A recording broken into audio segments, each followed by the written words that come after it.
चाहे बात मिलिट्री जीत की हो या आर्टिस्टिक जीत की, सोशल एक्टिज्म से लेकर एंटरप्रेन्योरशिप तक, जिस किसी ने भी कुछ भी ग्रेट अचीव किया है तो उसकी बुनियाद में करेज ही रहा है। लेकिन इसका मतलब यह नहीं कि सिर्फ कुछ खास लोगों के अंदर ही करेज होता है और इसे हासिल नहीं किया जा सकता। करेज की वजह से हमें जिंदगी की बड़ी चीजें हासिल होती हैं, लेकिन अपनी डे टू डे लाइफ में भी हमें थोड़ा बहुत करेजियस बनने की जरूरत पड़ती रहती है। एंशियंट और मॉडर्न हिस्ट्री के इंस्पायरिंग एग्जाम्पल के जरिए यह समरी हमारे सामने करेजियसली बताई गई जिंदगी का नमूना पेश करती है और हमें भी अपनी जिंदगी में बहादुर बनने के लिए इनकरेज करती है। इस समरी में आप जानेंगे कि अपने डर के बारे में सोचना अच्छा कैसे हो सकता है, कैसे एक ग्रीक लीडर ने अपने डर से पार पाने के लिए लॉजिक का इस्तेमाल किया, और थोड़ा सा करेज दिखाकर आप मिनटों में क्या कुछ हासिल नहीं कर सकते। तो चलिए शुरू करते हैं। जब भी करेज के बारे में बात की जाती है उसे दो अलग अलग हिस्सों में बांट दिया जाता है, मोरल करेज और फिजिकल करेज। मोरल करेज का मतलब अपने अंतरात्मा की बात सुनकर आगे बढ़ना है, चाहे आप किसी स्कैंडल और गॉसिप के शिकार हो जाएं या फिर सोसाइटी के नियमों को दरकिनार करना पड़े।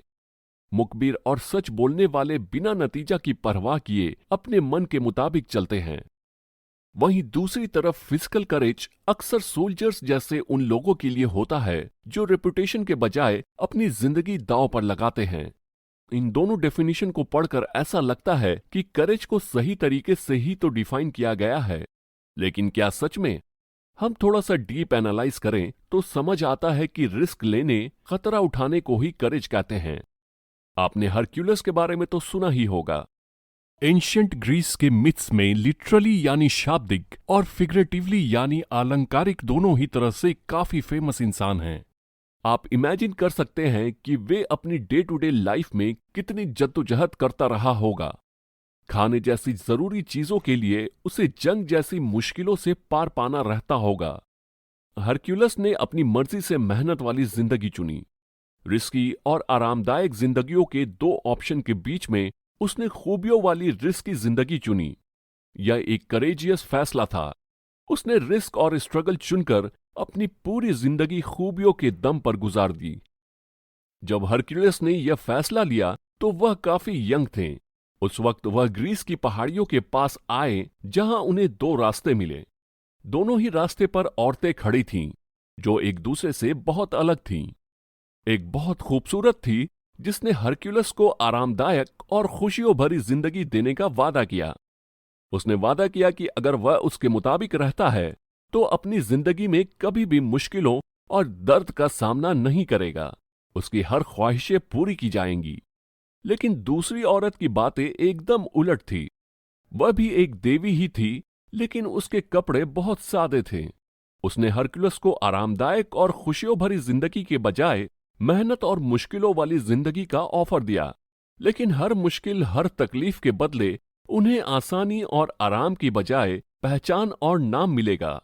हरक्यूलस थोड़ा झिझके जरूर, लेकिन आखिरकार उन्होंने आरामदायक जिंदगी के बदले कांटों भरा रास्ता चुना, और जिसकी वजह से आज भी उनका नाम और पहचान जिंदा है। आपको भी मुश्किल आ सकती है, लेकिन क्या आप भी वही रास्ता चुनेंगे जो हरक्यूलस ने चुना? Chapter number 2। लॉजिक की मदद से आप अपने डर को दूर कर सकते हैं।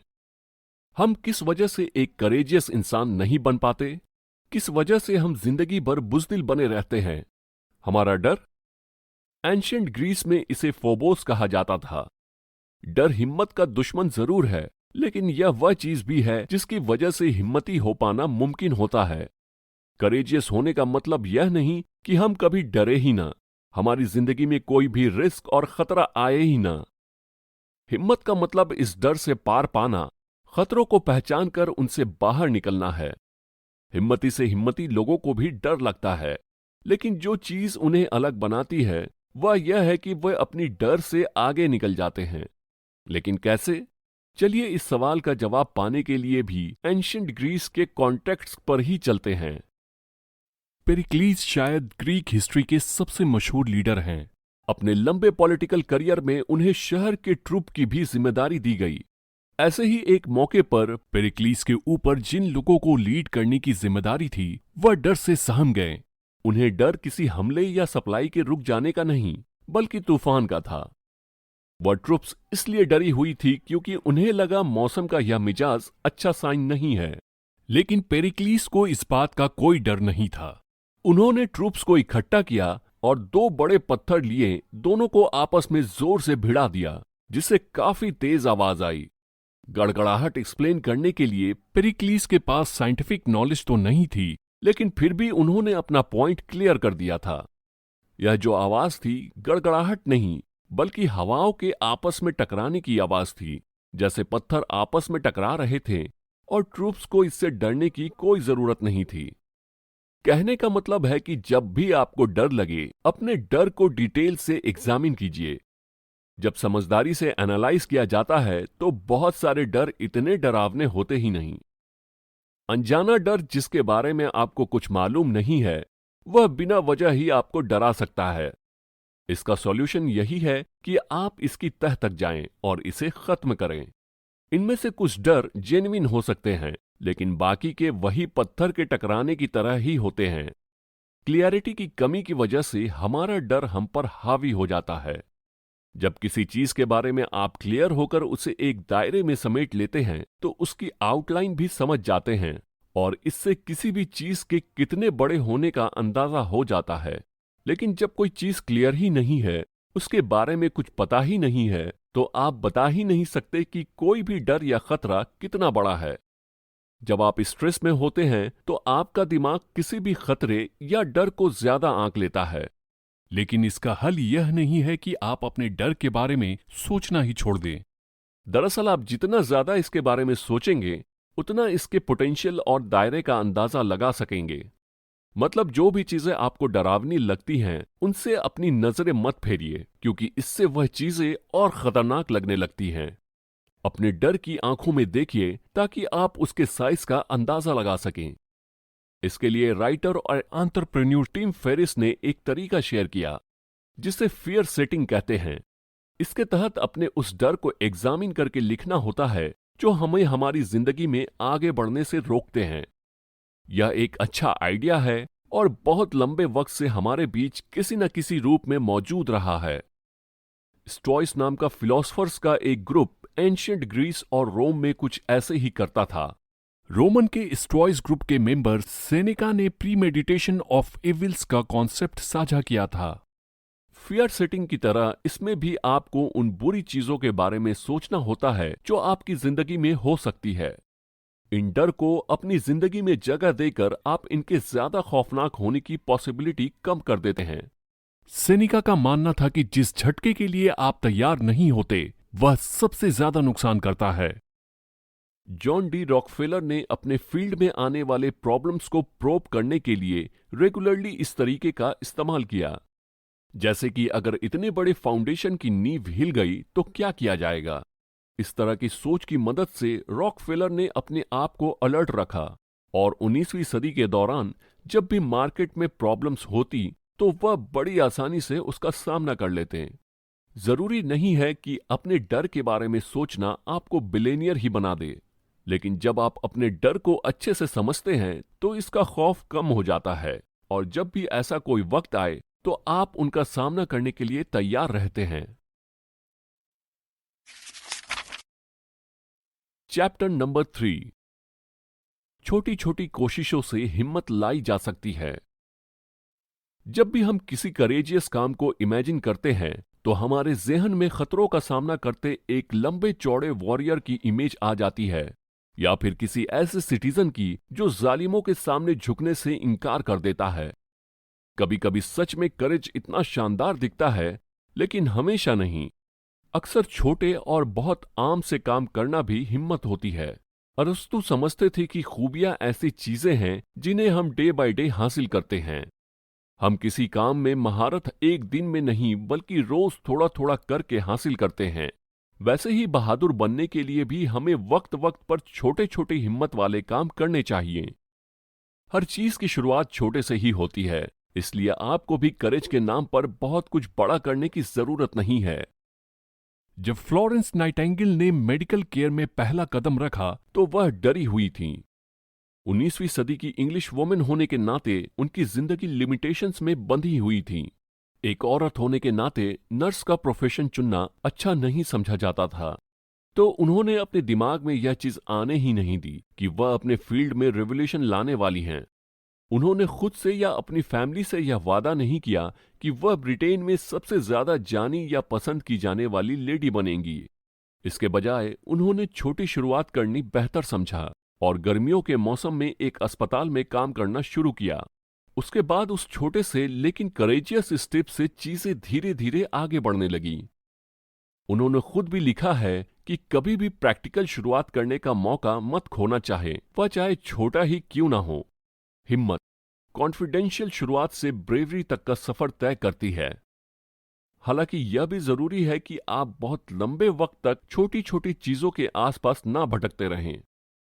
थॉमस एडिसन ने कहा था कि लंबे वक्त तक छोटी चीजों पर टिके रहने के लिए जिंदगी बहुत छोटी है।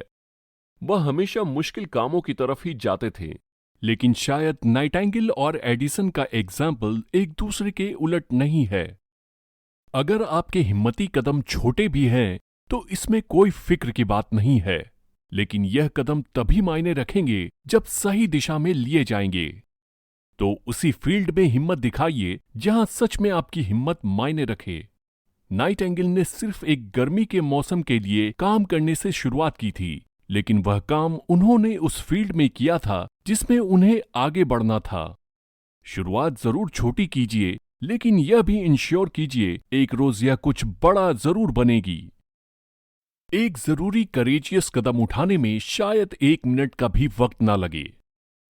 अक्टूबर 1960 में जॉर्जिया के अटलांटा में मार्टिन लूथर किंग जूनियर को गिरफ्तार कर लिया गया था।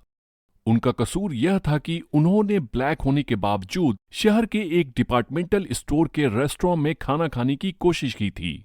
साउदर्न अथॉरिटी मार्टिन लूथर से बहुत नफरत करती थी, तो एक बार जब उन्हें गिरफ्तार कर लिया गया तो अथॉरिटी को मौका मिल गया और उसने लूथर किंग को बेल देने से इनकार कर दिया और उन पर कई और केस थोप दिए गए। 4 महीने की जेल सुनाकर लूथर किंग को स्टेट प्रिजन भेज दिया गया। मार्टिन लूथर किंग की वाइफ को डर था कि उनके हस्बैंड को लिंच या एक्सप्लॉइट किया जा सकता है, जिसके चलते वह जॉन एफ कैनेडी और रिचर्ड निक्सन 2 प्रेसिडेंशियल कैंडिडेट के पास मदद के लिए गईं। वह एक इलेक्शन था जिसमें दोनों ही कैंडिडेट्स को जीतने के लिए ब्लैक अमेरिकन्स के वोट चाहिए थे, लेकिन उनमें से कोई भी साउथ में अपने ट्रेडिशनल वोटर्स को नाराज नहीं करना चाहता था। क्या उनमें से किसी ने भी हिम्मत का एक कदम उठाकर मार्टिन लूथर किंग की मदद की होगी? निक्सन मार्टिन लूथर किंग के दोस्त थे और प्रेसिडेंट इज़ेनहावर के कार्यालय के दौरान सिविल राइट्स रिफॉर्म पर काम कर रहे थे। इस वजह से उनसे उम्मीद की जा रही थी कि वह मदद करेंगे, लेकिन उन्होंने नहीं की। लेकिन कैनेडी मदद के लिए आगे आए। पहले उन्होंने जॉर्जिया के गवर्नर को कॉल किया और उसके बाद मार्टिन लूथर किंग की वाइफ को। उसी दौरान उन्होंने अपने भाई को अलाबामा के जज को कॉल करने के लिए कहा और उनके ऊपर मार्टिन लूथर किंग को छोड़ने का प्रेशर डाला। मार्टिन लूथर किंग को छोड़ दिया गया। उन्होंने खुलकर लोगों के सामने बताया कि जब उन्हें जरूरत थी तो कैनेडी उनके मदद के लिए आगे आए।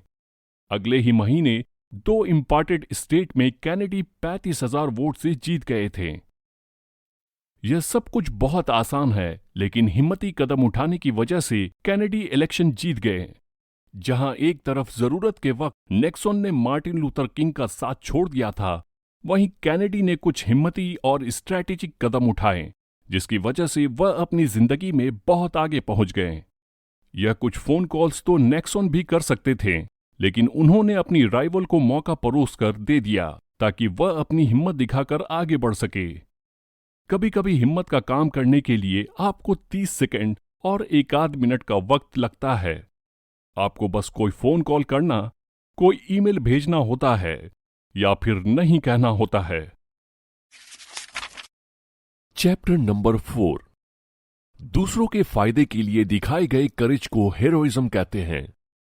सिविल राइट कैंपेनर और 19वीं सदी के सबसे फेमस पर्सनालिटी में से एक मार्टिन लूथर किंग को हम सब जानते हैं, लेकिन हम में से कितने लोग स्टैनली लेविंसन के बारे में जानते हैं? शायद बहुत कम। यह बड़े शर्म की बात है कि हम उन्हें नहीं जानते। स्टैनली ने मार्टिन लूथर किंग के लिए कई स्पीच लिखी। उन्होंने किंग के कई फंड रेजिंग कैंपेन भी चलाए। किंग को जो कामयाबी और शोहरत हासिल हुई, उस तक पहुंचने में स्टैनली ने मुख्य किरदार निभाया था। लेकिन जब जॉन एफ कैनेडी को पता चला कि स्टैनली के कम्युनिस्टों के साथ रिलेशन है, उन्होंने मार्टिन लूथर किंग पर स्टैनली से सभी नाते खत्म करने का दबाव डाला। स्टैनली ने क्या किया होगा? उन्होंने ना अपनी बेगुनाही साबित करने की कोशिश की और ना ही किंग को दोस्ती की दुहाई दी। उन्होंने शांति से मूवमेंट से अलग हो जाने का फैसला किया, क्योंकि अगर वह बने रहते तो मूवमेंट को काफी नुकसान उठाना पड़ता। स्टैनली ने उस काम से अलग हो जाने की हिम्मत दिखाई जिस काम के लिए अपना सब कुछ लगा दिया था, क्योंकि उन्हें मालूम था कि अगर वे जुड़े रहते हैं तो उनकी और बाकियों की मेहनत बर्बाद हो जाएगी। लूथर के फैसले का इंतजार करने की बजाय उन्होंने सिविल राइट कैंपेन से दूर हो जाने का फैसला किया। इसके लिए भी बहुत करेज की जरूरत पड़ती है, लेकिन इस करेज के बदले नाम और पहचान नहीं मिलता। दूसरों के फायदे के लिए दिखाई गई सेल्फलेस ब्रेवरी को हीरोइज्म कहते हैं। दूसरों के लिए कुर्बानियां देने वाले को हीरो कहते हैं।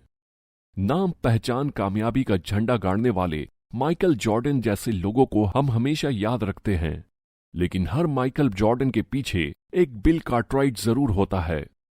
बिल कार्टराइट माइकल के को कैप्टन थे, जिन्होंने शिकागो बुल्स को पहली 3 बैक टू बैक चैंपियनशिप दिलाई थी।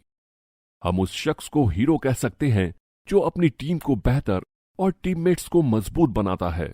इसके लिए मुश्किल वक्त में ज्यादा डिटर्मिनेंट रहने और सैक्रिफाइस करने की जरूरत पड़ सकती है।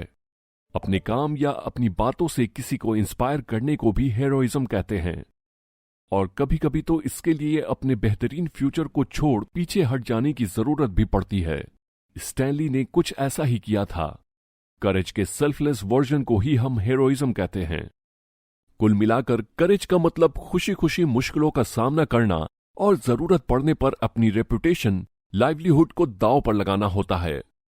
करेजियस होने का मतलब यह नहीं कि आप कभी डरे ही नहीं, बल्कि पेरिक्लीस की तरह डर को डिफाइन करके मैनेज कर लेंगे।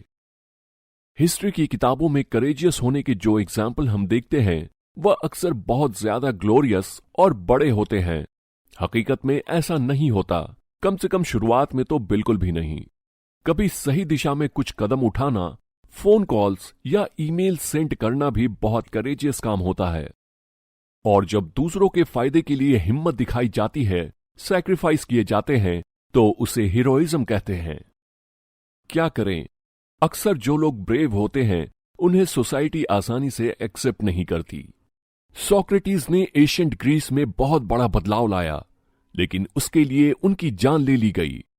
फिलोसफर एपिक्टेटस और सेनेका को देश निकाला दे दिया गया था। जो लोग सच कहने और ईमानदार रहने का करेज दिखाते हैं, अक्सर मेजॉरिटी और उनके दौर की अथॉरिटी उनसे ऑफेंड हो जाती है।